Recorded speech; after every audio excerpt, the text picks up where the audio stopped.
Alright, ચલો તો પછી આપણે ચાલુ કરીએ.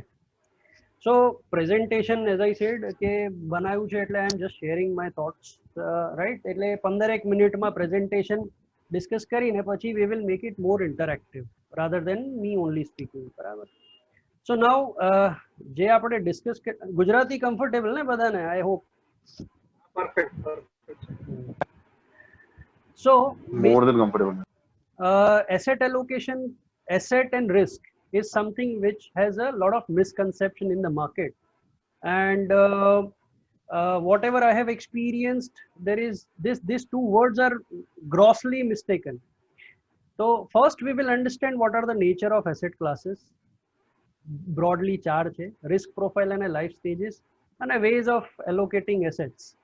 Finally આ જ વસ્તુ પર ડિસ્કશન થશે. So આપણે જે બી ડિસ્કસ કરીએ, whether we talk a lot on any particular asset classes, there are primarily 4 asset classes: real estate, gold, fixed deposits. Fixed deposits basically you can consider as an fixed income avenues and equity, right? So now if you see Indian portfolios, what happens is Indian portfolio is more tilted towards real estate. RBI ની website પર તમે જશો અને જોશો કે સેવિંગ્સનું કેટલા ટકા ક્યાં જાય છે, તો મેજરલી 3 એસેટ ક્લાસમાં જતું હોય છે. 51% ટોટલ સેવિંગ્સનું 51% રિયલ એસ્ટેટમાં જતું હોય છે. Then second preference is for gold. Third is for fixed income avenues, એમાં બી સ્પેસિફિકલી ફિક્સ્ડ ડિપોઝિટ્સ અને equity. આનું આપણું કલ્ચરલ અપબ્રિંગિંગ અને આપણું જે બેકગ્રાઉન્ડ છે ને એના કારણે. So I attended one session in IIM. એમાં 3 દિવસ આની ઉપર જ ડિસ્કશન હતું કે ઇન્ડિયન્સ આર મોર. તમે જુઓ, કોઈને બી, આપણે બી જ્યારે જોબ કરીએ ત્યારે ઘણા લોકો ગવર્મેન્ટ જોબનો પ્રેફરન્સ રાખે છે, બેંકનો પ્રેફરન્સ રાખે, thinking that it is a secured job. એટલે આપણું અપબ્રિંગિંગ જ એવું છે, એટલે આપણે એસેટ ક્લાસીસમાં ઇન્વેસ્ટ કરીએ છીએ. બટ જે આપણે રિસ્કની વાત કરી, એ રિસ્કમાં શું થાય છે કે we don't understand the risk. Now risk બે પ્રકારના હોય છે. One is loss of principal અને another is volatility. So we give more weightage to volatility as a risk rather than loss of principle. એટલે આપણે ઇક્વિટીમાં નથી જતા.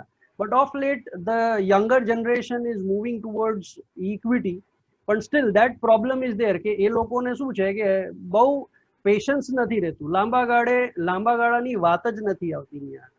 So broadly, if you talk about mutual funds also, all these asset classes are available there. So why I specifically emphasize on mutual fund is because આપણને દરેક combination અહીંયા આગળ મળી જાય છે. You can customize the solution અને ત્યાં આગળ આપણે ટાઈમ, એનર્જી અને સ્કિલ્સની જરૂરત નથી. અને you can invest with as low as 1000 rupees to up to your limit. એટલે મ્યુચ્યુઅલ ફંડ એટલા માટે એમ્ફસાઇઝ કરીએ છીએ. પણ એનો મતલબ એવો નથી કે તમે ડાયરેક્ટલી ના જઈ શકો. ડાયરેક્ટલી ઇક્વિટીમાં જવા માટે તમારે શું છે કે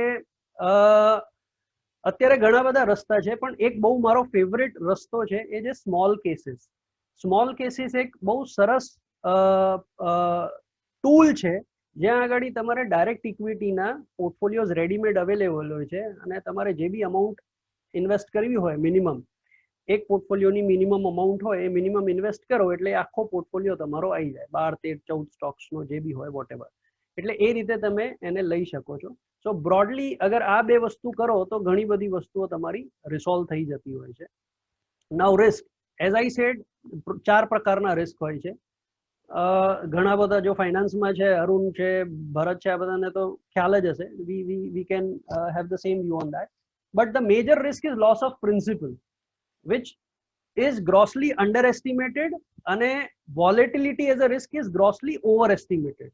આના પર મારી ચેનલ પર એક વિડીયો છે, તમે જોયો બી હશે કે કયા રિસ્કને તમે ગ્રોસલી ઓવરએસ્ટિમેટ કરો છો, કયા રિસ્કને ગ્રોસલી અંડરએસ્ટિમેટ કરો છો, એના પર તમારું રિટર્ન વધારે મેટર કરે છે. અને that is a behavioral aspect, that is not a thing which you can find out in the market. Market શું લાગે છે, સવાલ જ ખોટો છે, right? Now, what are the nature of asset classes? તો એક મેં બુક વાંચી હતી, stocks for the long run. એમાં આ સ્ટડી થયેલી છે કે આ 200 વર્ષની સ્ટડી છે. 200 વર્ષમાં સ્ટોક્સે રિયલ રિટર્ન કેટલું આપ્યું છે, બોન્ડ્સે કેટલું આપ્યું છે, ટ્રેઝરી બિલ્સે કેટલું આપ્યું છે, ગોલ્ડે કેટલું આપ્યું છે, ને US ડોલરે કેટલું આપ્યું છે. એટલે બેસિકલી કરન્સીની વેલ્યુ ડિવેલ્યુએટ થાય છે. આપણને ખબર છે, આજે આપણા ગ્રુપમાં બી ડિસ્કસ થતું હતું કે ઇન્ફ્લેશનથી શું થાય, તો ઇન્ફ્લેશનથી કરન્સી ડિવેલ્યુએટ થાય છે, જે અહીંયા આગળ યુએસ ડોલરની અસર દેખાય છે. વાર્ષિક લગભગ 1.5% ડિવેલ્યુએશન યુએસમાં થયેલું છે, અને સ્ટોક્સ 6.5% રિટર્ન યુએસમાં આપે છે, પણ એ 200 વર્ષ સુધી કમ્પાઉન્ડ થાય છે. એટલે તમે એનો ડિફરન્સ જુઓ પર dollar. So this is the value. આ જ વસ્તુ આપણે ઇન્ડિયામાં રેપ્લિકેટ કરીએ તો ઇન્ડિયામાં બી સિમિલર ગ્રાફ જ બને છે, પણ ઇન્ડિયામાં આપણી સાથે 40 વર્ષની હિસ્ટ્રી અવેલેબલ છે, 1981 થી 2021 અત્યાર સુધીની, પણ ડેટા 2019 સુધી છે. Now Sensex has given 17% return, gold has given 9% return, FD has given 9.38% return, but if you adjust the tax, so FD has given 7% return. All right. અને રિયલ એસ્ટેટના કોઈ ફિગર્સ અવેલેબલ નથી, પણ તમે નોર્મલી બીજા સોર્સિસથી compare કરો ને તો લગભગ 13 થી 14% વચ્ચેનું રિયલ એસ્ટેટનું રિટર્ન બેસતું હોય છે. પણ એમાં તમે તમારી હોમ લોનનું ઇન્ટરેસ્ટ ને એ બધું એડજસ્ટ કરો તો રિયલ રિટર્ન તમારું 5-6% વચ્ચે બેસતું હોય છે. So having said this, it says કે બોસ ઇન્ડેક્સમાં તમને સારામાં સારું રિટર્ન મળે છે, પણ ધીસ ઇઝ અ હિસ્ટ્રી. હવે ભવિષ્યમાં 17% રિટર્ન નહીં મળે, લગભગ 11-12% વચ્ચે તમે એક્સપેક્ટ કરી શકો ઇક્વિટીમાં. ગોલ્ડમાં તમે 6-7% વચ્ચે એક્સપેક્ટ કરી શકો.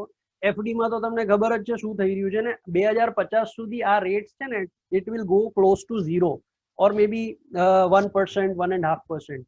કારણ કે જેમ જેમ ડેવલપ ઇકોનોમી થાય એટલે interest rate goes down basically. સો બેસિકલી એટલા માટે જ તમારે એસેટ એલોકેશન કરવું જરૂરી છે. હવે એસેટ એલોકેશન આ ત્રણેય એસેટમાં તમે કરી શકો છો. ઇન્ડેક્સમાં કરવું હોય તો તમારી પાસે ETFs અવેલેબલ છે, or you can focus on large cap mutual funds. Okay, અને ગોલ્ડના બી અત્યારે વેરિયન્ટ્સ અવેલેબલ છે. મ્યુચ્યુઅલ ફંડમાં એક મલ્ટી એસેટ કેટેગરીનું ફંડ આવે છે, જ્યાં તમે આ ત્રણેય એસેટ ક્લાસમાં તમારું એક્સપોઝર આપી શકો છો. હવે એક સવાલ સવારે જે આવ્યો તો જેના પર આપણે આ ડિસ્કશન કર્યું કે ભાઈ એફડી સારી કે ડેટ ફંડ સારું. સો અગર તમારું 3 વર્ષથી ઉપરનું ડ્યુરેશન હોય ને તો નોર્મલી ડેટ ફંડ વધારે સારું, કારણ કે ટેક્સ એફિશિયન્ટ છે. પણ 1 વર્ષથી નીચેનું ડ્યુરેશન હોય ને તો ડેટ ફંડમાં ઇન્વેસ્ટ કરો કે એફડીમાં ઇન્વેસ્ટ કરો, ટેક્સેશન પર્સપેક્ટિવથી કોઈ ફરક નથી પડતો, કારણ કે બેવમાં તમારું ઇન્કમ ટેક્સ જ લાગે છે. તમે જે ટેક્સ બ્રેકેટમાં ફોલ થતા હોય એ ટેક્સ બ્રેકેટમાં તમારું ઇન્કમ ટેક્સ લાગે છે. પણ ડેટ ફંડમાં તમારું રિસ્ક ડાયવર્સિફાઈ થઈ જાય છે as compare to fix deposit. અને બીજી વસ્તુ કે તમને ડેટ ફંડમાં છે ને લિક્વિડિટી મળે છે, કે આજથી મને 6 મહિના પછી પૈસાની જરૂર પડી તો હું ઇમિડિયેટલી ઉપાડી શકું છું, એમાં મને ઇન્ટરેસ્ટ લોસ નથી થતો. વેરેઝ એફડીમાં તમારે પિનલ ઇન્ટરેસ્ટ પે કરવું પડે છે, કે જે હોય એફડી તોડો તો તમારું પિનલ ઇન્ટરેસ્ટ લાગતું હોય છે, જે બી હોય whatever. So that banker Bharat will guide you on that later stage પર, but that is a limitation. અને ત્રીજો પોઈન્ટ કે ડેટમાં છે ને તમારું જ્યારે રિયલાઇઝેશન થાય ને પૈસાનું ત્યારે ટેક્સેશનમાં કન્સિડર થાય છે, વેરેઝ એફડીમાં તમારું રિયલાઇઝેશન ના થયું હોય પૈસાનું છતાં બી it is considered as an realized income અને એની ઉપર ટેક્સ લાગતો હોય છે. So whether you get an interest or not, so it is considered as an income tax. Now as I said કે જે બધા એસેટ ક્લાસીસ એસેટ એલોકેશન કેમ, તો આ હમણાં થોડો ટાઈમ પહેલા મિન્ટ કરીને જે ન્યૂઝપેપર આવે છે એમાં જ આવ્યું હતું, એમાંથી અમે લીધું છે. તમે જોશો ને તો 10 વર્ષનું આ ગ્રાફ છે. 10 વર્ષમાં કોઈ બી એસેટ ક્લાસે કન્સિસ્ટન્ટ ટોપ પરફોર્મર નથી રહ્યું, અને દરેક એસેટ ક્લાસ એની સાયકલ પ્રમાણે ચાલે છે. એટલે તમારે એલોકેટ કઈ રીતે કરવું એના ઉપર તમારું રિટર્ન ડિપેન્ડ કરે છે. હવે હું આજે બેસીને કહી ના શકું કે આવતા વર્ષે કયો એસેટ ક્લાસ ટોપ પરફોર્મિંગ હશે. સ્ટોક માર્કેટ હશે, ગોલ્ડ હશે, ફિક્સ્ડ ઇન્કમ હશે, શું હશે કોઈ ના કહી શકે. That's why asset allocation is very important aspect, અને CFA ઇન્સ્ટિટ્યૂટે આને 91% ફેક્ટર આપેલું છે કે તમારા રિટર્ન્સ જે આઉટ પરફોર્મ કરે છે અથવા આલ્ફા જે જનરેટ કરો છો તમે, એમાં 91% વેટેજ એસેટ એલોકેશન છું. નહીં રિસર્ચ, નહીં ટાઈમિંગ, કશું જ નહીં. હવે આમાં એક સવાલ બીજો બી હતો કે ભાઈ ફોરેન ઇક્વિટીઝમાં ઇન્વેસ્ટ કરવું જોઈએ. તો અગર તમારી પાસે એટલું બધું સફિશિયન્ટ સરપ્લસ હોય તો તમે ફોરેન એસેટ ક્લાસમાં ઇન્વેસ્ટ કરો. બાકી ઇન્ડિયામાં જ એટલી બધી ઓપોર્ચ્યુનિટી છે કે ફોરેન એસેટ ક્લાસમાં જવાની જરૂરત જ નથી. ઇન્ડિયામાં પ્રોબ્લેમ શું છે ખબર છે? માલને વેચવા માટે નવું પેકેજિંગ કરવું પડે આપણે. એટલે આ બધા ફોરેન ઓરિએન્ટેડ ફંડ ને એફટીએસઈ ને ફેંગ ને S&P 500 ને આ બધા ઇન્ડેક્સ ઇન્ડિયામાં આવ્યા છે, બટ એ તમારા ને મારા કામના નથી. આપણે એક lower upper middle class lower middle ક્લાસના માણસો, આપણા માટે ઇન્ડિયામાં ઘણી બધી ઓપોર્ચ્યુનિટીઝ અવેલેબલ છે, focused on Indian asset classes rather then going outside. આ તો શું છે, ઘણા બધાની પાસે HNI હોય, એક્સેસ ઇન્કમ હોય, અથવા ફેન્સી હોય, એને સાયકોલોજીકલી ફેન્સી હોય કે ભાઈ ભારતમાં કશું નથી રાખ્યું એટલા માટે ફોરેન, તો એમના માટે ઓપોર્ચ્યુનિટીઝ છે. બાકી એમાં બહુ મારા હિસાબે બહુ એક્સપોઝર લેવાની જરૂરત નથી. અને એસેટ એલોકેશન આ 3 ફેક્ટર પર ડિપેન્ડ થાય છે. તમે રિસ્ક કેપેસિટી કેટલી છે, રિસ્ક ટોલરન્સ કેટલું છે, અને રિક્વાયર્ડ રિસ્ક કેટલું છે. તમારા ગોલને પહોંચવા માટે અમુક રિસ્ક તો લેવું જ પડે, જે ભરતે ગ્રુપ પર લખ્યું હતું કે અમુક રિસ્ક તો લેવું જ પડે છે. સો રિસ્ક ટોલરન્સ અને રિસ્ક કેપેસિટી એ દરેક ઇન્ડિવિજ્યુઅલની જુદી જુદી હોય છે, એટલે કોઈને બી સ્ટેન્ડર્ડાઇઝડ એડવાઇસ ના આપી શકાય. આજે સૌભિકની કોઈ રિક્વાયરમેન્ટ હોય તો એના ફંડ્સ રેકમેન્ડેડ જુદા હોય, ભરતની રિક્વાયરમેન્ટ જુદી હોય, અરુણની. So every individual is different. So I normally use this કે જેટલા ફેમિલી પ્લાન હોય એટલા જ ફાઇનાન્શિયલ પ્લાન જુદા હોય છે. So that is the whole idea. Now માર્કેટમાં તમે જોશો ને તો આ 5 જ બ્રોડ કેટેગરી છે, વેરી કન્ઝર્વેટિવ થી વેરી એગ્રેસિવ. એટલે કોઈ બી મ્યુચ્યુઅલ ફંડમાં જ્યારે તમે મ્યુચ્યુઅલ ફંડ સિલેક્ટ કરો છો તો તમને એક ગ્રાફ બતાડે છે કે ભાઈ આ કઈ રિસ્ક કેટેગરીમાં ફોલ થાય છે. But if you ask me personally, I don't give much weightage two this. જ્યારે તમે ઇન્ટરેક્ટ કરો માણસ જોડે તો જ તમને ખ્યાલ આવે કે એ કેટલું રિસ્ક લઈ શકે છે. કારણ કે મારા અનુભવમાં મેં ઘણા બધા લોકો એવા જોયા છે કે જે લોકો કહે કે ભાઈ હું એગ્રેસિવ છું, પણ જ્યારે માર્કેટમાં થોડી વોલેટિલિટી આવે એટલે પાણી નીકળી જતું હોય છે એમનું. So they are ideally conservative. So it is not a thumb rule કે ભાઈ તમે જે ફંડ ચૂઝ કર્યું અથવા તમે જે રિસ્ક કેપેસિટીમાં ફોલ થાવ છો એ તમારી કન્સિસ્ટન્ટ રહેશે. એટલે આ થોડું મિસગાઇડિંગ વસ્તુ છે મારા હિસાબે, પણ it helps in fund selection.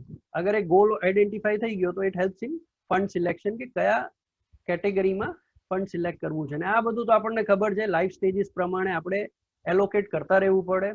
Now lot of people સે કે બોસ એકવાર આપણે ગોઠવી દીધું સિસ્ટમ એટલે પછી આપણે જોવાનું નહીં. That is a wrong approach. At least once in a year U should review your allocation and investments, because as you grow your allocation has to change. So there are basically 3 ways of allocating your assets. One is strategic asset allocation, another is tactical allocation, and third is goal based allocation. If you ask me personally, so I emphasize more on goal based allocation, right? મારી આખી practice જ આની આસપાસ છે કે ભાઈ goal based allocation. કારણ કે ટ્રેડિશનલી જે બી ઇન્વેસ્ટમેન્ટ એવેન્યુઝમાં તમે ઇન્વેસ્ટ કરો છો એ બધા તમે ગોલ બેઝડ જ કરો છો.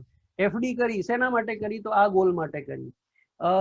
ગોલ્ડમાં ઇન્વેસ્ટ કર્યું શેના માટે કર્યું, તો ડોટરના મેરેજ માટે કર્યું.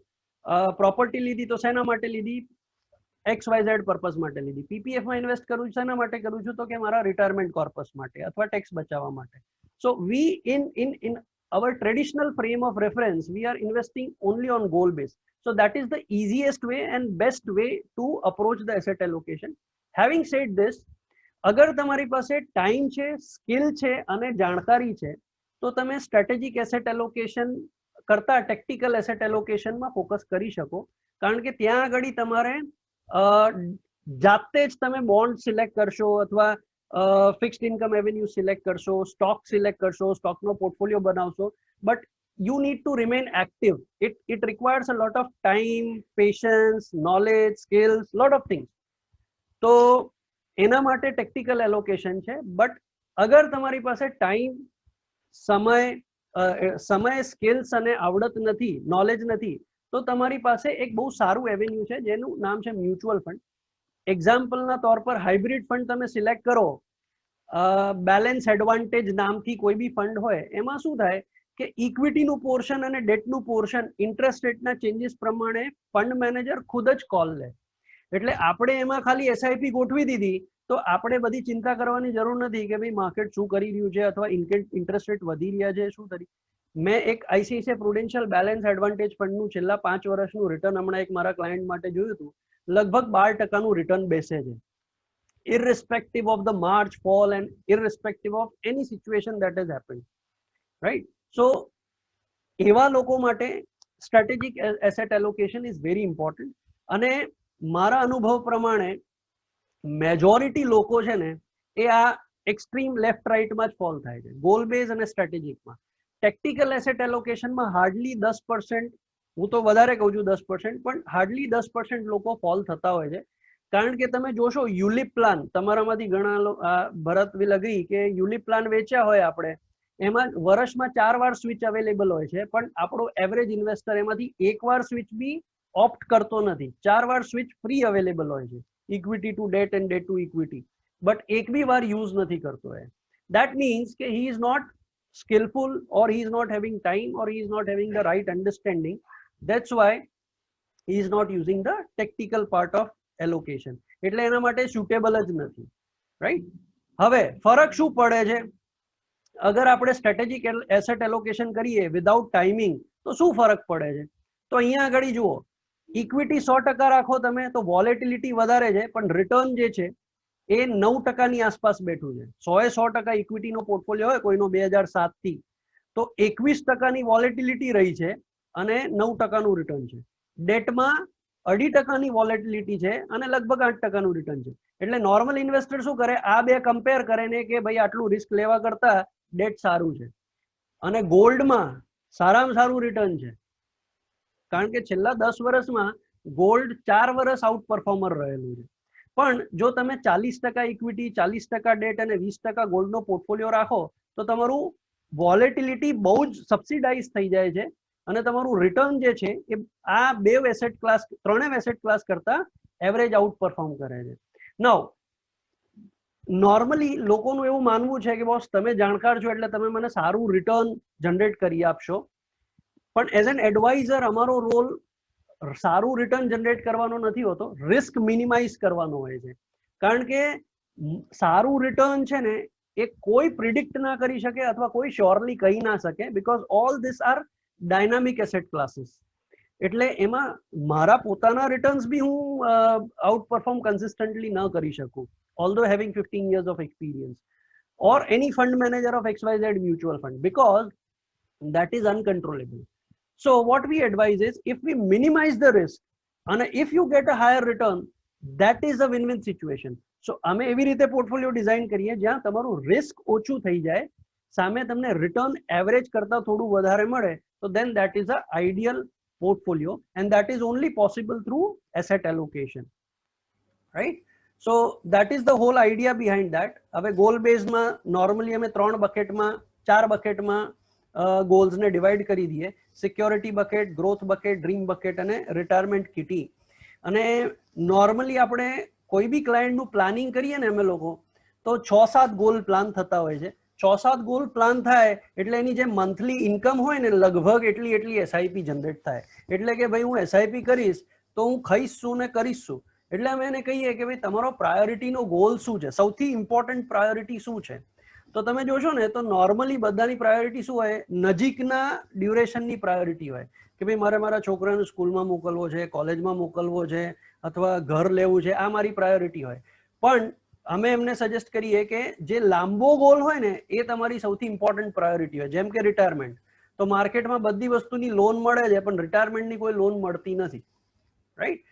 અગર તમારી હોમ લોન ચાલે છે તો હોમ લોન સાથે તમને એક એવી એસઆઈપી સેટ કરી દઈએ કે જે તમારું ઘર ફ્રી કરી આપે, તો કાલે ઉઠીને તમે ઘરને બી રિવર્સ મોર્ગેજ કરીને તમારું રિટાયરમેન્ટ કોર્પસ જનરેટ કરી શકો. And it's a hard fact, આજે તમારો છોકરો હોય કે છોકરી બેવને વિદાય આપવાની જ છે, છોકરો ફોરેન જશે અને છોકરી સાસરે જશે. So point is you should plan that goal, અને જેમ જેમ તમારી ઇન્કમ વધે અથવા કોઈ વિન્ડફોલ ગેઇન આવે, you can adjust it to other goals. So that is the whole idea behind goal based asset allocation. We prioritize the goal and then we suggest them the asset classes. So lot of people in my experience, and I'm sure Arun will also agree, કે ઘણા બધા લોકો ટાઈમિંગમાં જ માને છે. અમને કે long term માટે કોઈ વસ્તુની સલાહ આપો, હવે એમનો લોંગ ટર્મ હોય 1 અઠવાડિયાનો, રાઈટ? સો ટાઈમિંગમાં કોઈ સક્સેસફુલ થતું નથી, કોઈ જ નથી થતું, ઇટ્સ અ હાર્ડ ફેક્ટ. પણ એસેટ એલોકેશન કરીને તમે લાંબા ડ્યુરેશન માટે રાખો તો ઘણું સારું રિટર્ન્સ જનરેટ થતું હોય છે.